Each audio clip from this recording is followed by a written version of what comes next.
অসমৰ হৃদয়ৰ পৰা কেঁচা মাটিৰ গোন্ধ থকা এক সত্য কাহিনীৰ এক পৃষ্ঠা। অসমে ক'ব আৰু আপুনি শুনিব। স্বাগতম আপোনালোকক বিভূজ এক্স ফাইলছ পডকাষ্টৰ প্ৰথমটো অধ্যায়লৈ।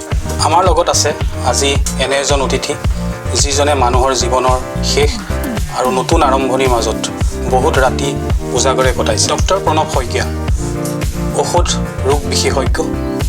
অসমৰ নগাঁৱত চাগে এনে কোনো মানুহ নাই যিয়ে তেখেতৰ পৰা চিকিৎসা গ্ৰহণ কৰা নাই বা তেওঁৰ নাম নজনাকৈ আছে।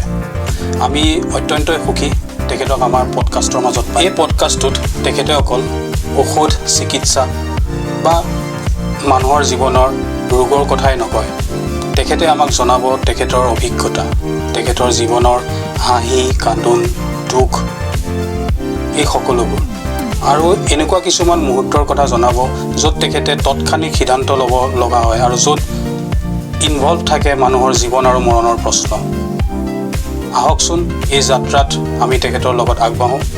ছাৰ, আপোনাক স্বাগতম জনাইছোঁ আমাৰ এই পডকাষ্টলৈ।